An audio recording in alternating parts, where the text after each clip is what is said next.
오늘은 김기동 목사의 귀신론에 대해 말씀드리겠습니다.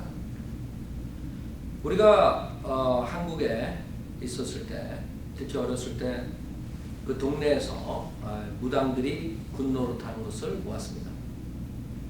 즉 무당들이 그 집안의 저주를 없애려고 그 악기들을 쫓아내고 뭐 이런 모습들을 여러분도 봤을 것입니다. 그러나 참 안타까운 일은 이런 무당들이 하는 짓을 지금 소위 교회라는 데서 목사들이 그것을 하고 있는데, 그 중에 그것을 대표적으로 하는 목사가 서울의 성락교회 김기동 목사인 것입니다. 그 성락교회 김기동 목사는 결국에 병개된 성경, 즉 한국 사람들이 쓰는 개역 성경의 마귀를 귀신이라고 번역했기 때문에 그 귀신이 즉 죽은 불신자들의 사후 존재라고 말하면서 수많은 사람들을 속이고 있습니다. 만약에 불신자들이 죽은 다음에 그런 존재로 떠돌아다닌다면 이 성경의 말씀은 무시되는 것이죠. 왜냐하면 성경에서는 우리가 육신이 죽으면 육신은 무덤으로 가지만 그 육신 안에 있는 혼이 저 무서운 지옥불이나 만약에 죄사함을 받았다면 하늘나라에 가는 것입니다. 그 예수 그리스도께서도 누가복음 16장에 부자 나사로에 대한 말씀하셨죠. 그때 분명하게 그 부자 나사로가 살아 있었습니다. 19절에 보면 어떤 부자가 있었는데 그는 자색옷과 고운 베옷을 입고 매일 호화로운 생활을 하고 있더라. 또 나사로가 하는 어떤 거지가 있었는데 온몸에 헌내가 난 채 그 부자의 문전에 누워서 부자의 식탁에서 떨어진 부스러기로 배를 채우기를 바라니 심지어 개들이 와서 그의 헌내를 핥더라. 그러다가 그 거지가 죽었는데 천사들이 그를 아브라함의 품으로 옮겼고 그 부자도 죽어서 장사되었다. 자, 이 거지와 부자가 다 죽었어요. 근데 23절에 부자가 지옥에서 고통받는 중에 눈을 들어 저 멀리 아브라함을 보았더니 나사로가 그의 품에 있는지라 그가 소리질러 말하기를. 자, 부자는 분명히 22절에 장사됐는데 그 부자가 지옥에서 고통받는 중이라 그러죠.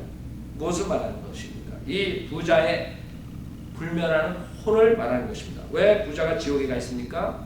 구원을 받지 못하기 때문에 그 지옥에 가 있는 것이지, 지금 김기동 목사가 주장하는 것처럼 불신자들의 사후 존재인 귀신으로 떠돌아다니는 것이 아닙니다. 자, 여기 김기동 목사의 그 책에 보면 불신자의 사후 존재 179페이지입니다. 귀신이 불신자의 사후 존재라 할 때 불신자의 영이 귀신이 된다는 것이 아니라 그냥 귀신으로 동일하게 취급합니다.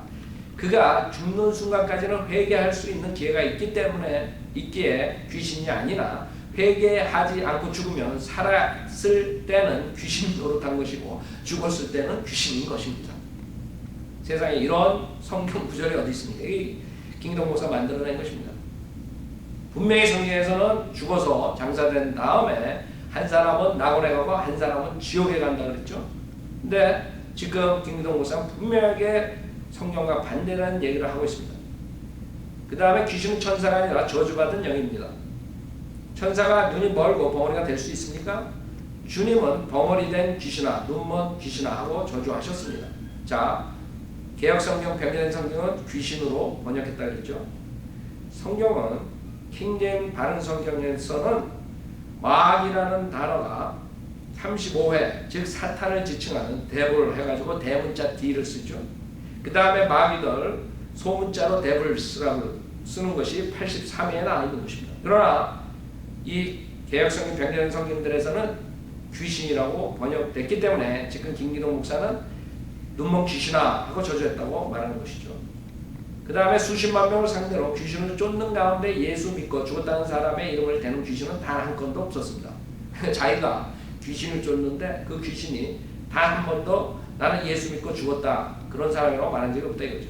기왕에 귀신이 거짓말할 바에 내가 예수 믿고 죽은 아무개 장로다, 아무개 목사다, 집사다 하면 불신자의 사후만 귀신이라 할 수 없겠지만 이러한 귀신은 하나도 없었습니다. 모두가 예수 믿지 않고 죽은 아무개다 하고 이름을 대는 것입니다. 자, 이런 식으로 김기동 목사는 마귀를 그 불신자의 사후 존재라고 사람들을 혼동시키고 결국에 여러분이 살아있을 때 예수 그리스도를 믿고 구원받지 못하면 죽어서 귀신으로 떠돌아다니고 그 다음에 사람들을 괴롭힌다고 가르치고 있습니다.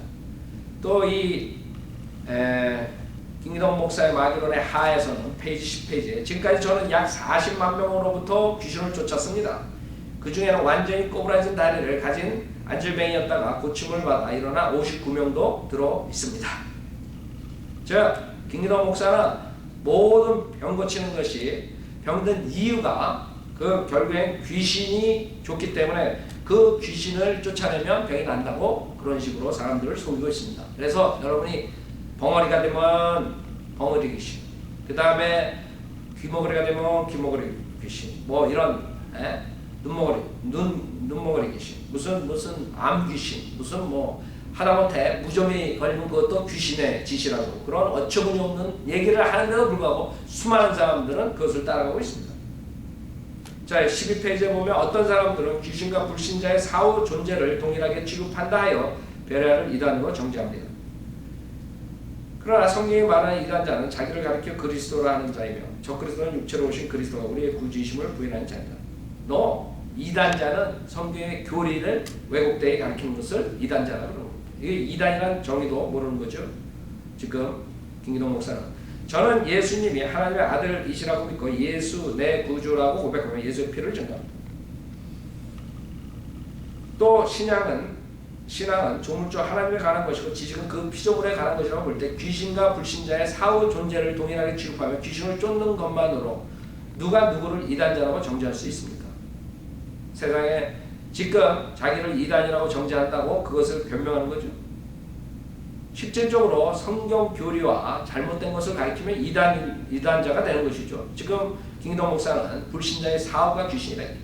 이게 이단인 것입니다. 분명하게. 그 다음에 귀신과 불신자의 사후 존재를 동일하게 취급한다 하여 속상해해야 할 이유가 무엇입니까? 이게 인간적인 어필을 하는 거죠. 죽은 불신자들이 교회를 도운 일이 있습니까? 평생토록 그들은 예수 이름을 무시하고 모욕하며 성도들을 대적하고 핍박한 자들이 아닙니까? 지금 김기동 목사는 아주 우기는 거죠. 즉 성경적인 대답을 하는 게 아니라 서로 자기가 귀신이라고 불신자의 사후 존재를 귀신이라고 해서 뭐가 억울하냐 이게. 그 사람들은 예수를 안 믿고 죽었는데 참 한심한 사람입니다. 이런 사람이 목사라고 지금 강대상에서 수많은 사람을 속이고 있고 그거를 따라간 교회가 은혜 한인교회 지금 남가주에 있고 그 김강신 목사 거기에서 나온 목사가 한경호 목사인 것입니다. 그 사람들은 자기네가 그러한 걸 안 한다 하지만 그 사람들의 신학 배경은 김광신 목사에서 나온 것이고 자기네들이 신학을 공부한 것이 그것인데 그것을 사람들 앞에 눈 가리고 앙하는 식을 아니라 그런다고 그것을 믿는 사람들은 멍청한 사람들이고 어리석은 사람들입니다. 그 사람들의 신학의 뿌리는 김기동 목사의 귀신론에서 온 것을 분명히 아셔야 됩니다. 만일 누가 구원받은 사람의 영혼에 대해 잘못 거론한다면 문제가 되겠지만 불신자의 영혼을 하나님의 원수와 같게 취급한다 하여 그것을 크게 문제 삼을 수 있겠습니까? 웃기죠. 그리스도의 그 다음에 왜 사람들이 자기를 그래서 핍박하는지 모르겠다 이거죠. 그 다음에 16페이지 신자들이 불신자의 사후 존재가 귀신이고 귀신이 불신자의 사후 존재임을 믿고 전도한다면 복음은 순식간에 전파될 것입니다. 복음이 순식간에 전파되지 못해서 예수 그리스도께서는 많은 사람들이 대적하고 십자가에서 죽였어요. 예수 그리스도는 김기동 목사보다 더 못합니다. 이 말에 따르면 사도 바울도 마찬가지고 그 사도들도 마찬가지고 그 당시에 초대교회 때 복음을 전파했던 사람들을 다 김기동 목사보다 못합니다. 왜? 그 사람들은 복음을 전파할 때 귀신을 쫓아내지 않고 그렇기 때문에 그렇게 성공적인 사역을 할 수 없었다. 이 사람 말로 이해하면 귀신이 불신자의 사후 존재임을 믿고 전도한다면 복음은 순식간에 전파될 것입니다. 자, 이런